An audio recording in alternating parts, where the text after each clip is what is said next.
The Home Secretary has warned this morning that people have lost respect for the police. Let's talk now to Sir Tom Windsor, who served as Chief Inspector of Constabulary for a decade until 2022.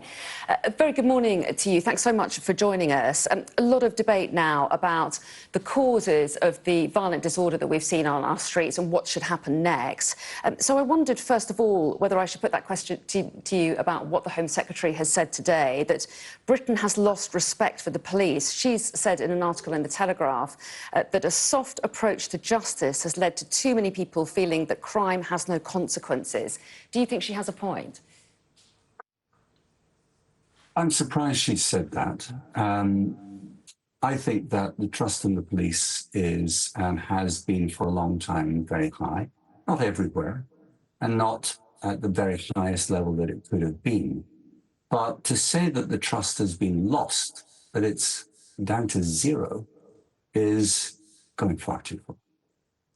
The police are clearly perceived by some on one side of the argument to be rather on one side of the argument. Do you think that's fair? Do you think that's an issue that needs to be talked about and addressed? Well, by one side of the argument, do you mean two-tier policing, this nonsense? The accusation. Yeah, well, again, I don't think the Home Secretary is making that accusation. Some rabble-rousers and agitators, and we know who they are, they've made that accusation. I reject that completely, and I think the Prime Minister's rejected it as well. The police operate without fear or favour.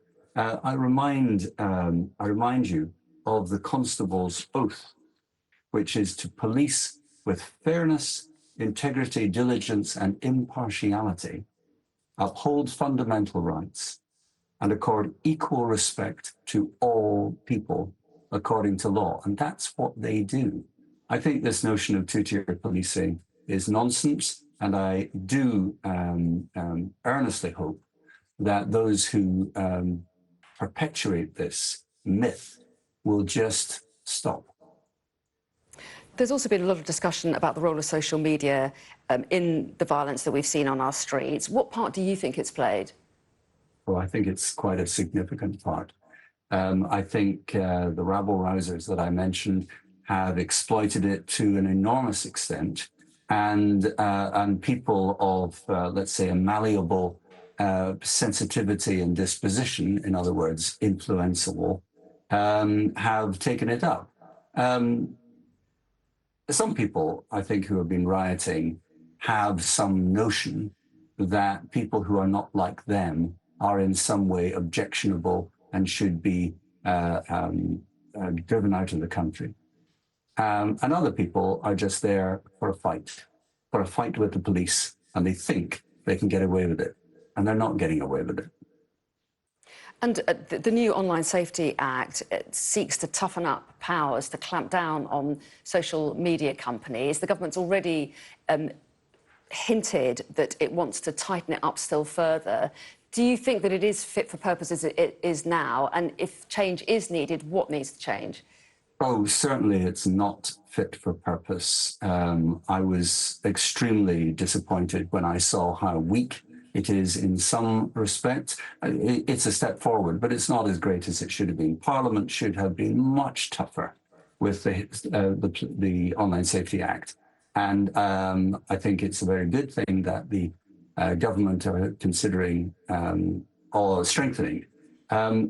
Every year in my last job, I had to make an annual report to Parliament and the public on the state of the police. And in my 2018 report, I spoke of the failures of the social media companies to take responsibility for what appears on their platform. I believe that they are publishers, not just facilitators. And if you publish an incitement to crime, that is itself a crime.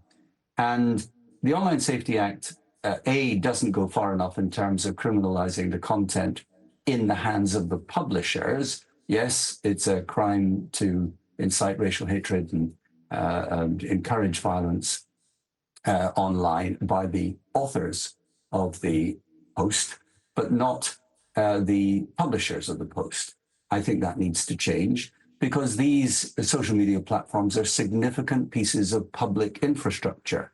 And I said in my report, their stewardship, the stewardship of these networks and systems should now be subject to appropriately stringent public interest regulation. We hear, and this is true, that the companies in question, if they violate certain rules, and the rules don't go far enough, can face fines of up to 10% of their turnover. But I said in my report, merely fining some of the world's richest companies for tolerating the presence of harmful material on their sites will not be enough. There should be criminal liability for senior managers, and that should be at the heart of the regulation. The regulation should provide for both significant fines and severe personal criminal liability penalties. And I said this, final point, long experience in the United States shows that for the directors at the very top of large companies, being faced with losing both their fortunes and their liberty concentrates their minds on their responsibilities like nothing else. If they think they're going to go to jail, they'll use the enormous resources, money and expertise and technical capability that they have to ensure that harmful content does not appear on their sites. That technology exists now, and they should use it. Well, Sir Tom Windsor, we really appreciate your time. Former Chief Inspector of Constabulary, very interesting to get your thoughts this morning. Thank you.